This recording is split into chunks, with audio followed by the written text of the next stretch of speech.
તમે આજે દરજીનો પરિચય લેવા માટે આવ્યા છો. શું? મારા વિશે, દરજી વિશે હું તમને આજે પરિચય આપીશ મારા વિશે. બરાબર? તો બધા ધ્યાનથી સાંભળશો ને? તો સાંભળો. સૌપ્રથમ પહેલા દરજીને ઉપયોગ કરવામાં આ મેજર પટ્ટી આવે છે. શું આવે? જો આ બાજુ સફેદ હોય કાળા અક્ષર એને ઇંચ કહેવામાં આવે છે. શું? પછી આ બાજુ જે નાના હોય છે એમને પોઈન્ટ કહેવામાં આવે છે. તો સૌપ્રથમ પહેલા કોઈ પણ ગ્રાહક દરજીના ઘરે આવે તો એમનું માપ લેવામાં અને ઉપયોગ લેવામાં આવે છે. શું? તો પછી દરજીને લગતી બીજી કામ એમાં શું આવે એના વિશે હું તમને કહું કે પ્રથમ પહેલા કાપડમાં લીટો મારવા માટે આપણે જે માપ લીધું હોય એમાં નિશાન મારવા માટે આ ચોકનો ઉપયોગ કરવો પડે. શું? પછી આપણે ચોકને લીટા મારવા માટે આ માપ પટ્ટીનું નિશાન મારવા માટે આને માપ પટ્ટી કહેવામાં આવે. શું? અને એને આકાર આપવામાં પણ એનો ઉપયોગ આવે છે. શું?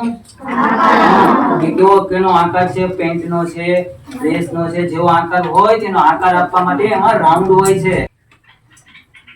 હવે આ ચોક દ્વારા હું એને લીટો મારું છું.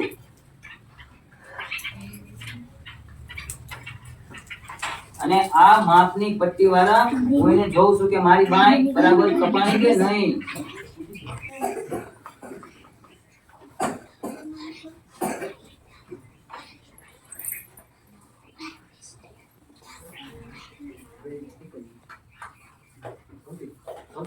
સીવાનું ચાલુ કરે ઈ વાક્ય બોલજો પાછું.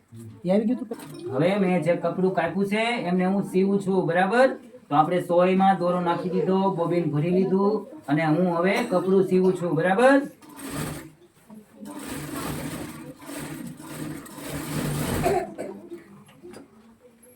અને એને જ્યારે આપણે કાતરમાં જે વધારાનો દોરો હોય એ કાતર દ્વારા કાપી શકાય છું કે એમાં દરજીકામમાં કયા કયા સાધનોનો ઉપયોગ લાગે છે. બરાબર?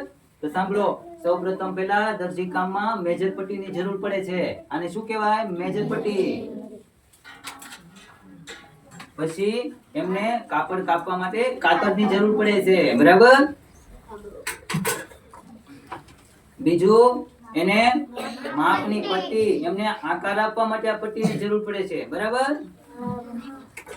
પછી એમાં કાપડમાં ચોકની જરૂર પડે એમને નિશાન આપવા માટે. બરાબર?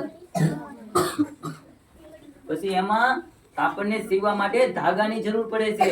બરાબર? જેવું કાપડ હોય એવો દોરો લેવો પડે. પછી મશીન હકારવા માટે એમાં આ બોબીનમાં ધાગો આ દોરો બોબીનમાં લગાવવાનો હોય છે અને મશીનમાં ફિટ કરવાનો હોય છે. અને આને એમાં ડબ્બી હોય છે એ આ ડબ્બીની અંદર ફિટ કરી અને મશીન હકારવાનું હોય છે. અને એમાં ગ્રાહકનું માપ લેવા માટે એક બુકની જરૂર પડે છે. એ બુક ન હોય તો તમે લખીએ છે એમાં એટલે બુકની જરૂર પડે છે. પછી આ મોટું મશીન કહેવામાં આવે છે. આ લાઈટ વગર નથી ચાલતું. આમાં લાઈટની જરૂર પડે છે.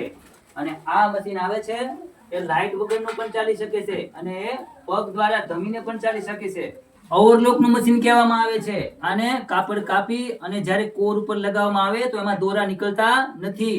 આ એના કામ માટે લાગે છે. એનું નામ છે ઓવરલોકનું મશીન. બરાબર?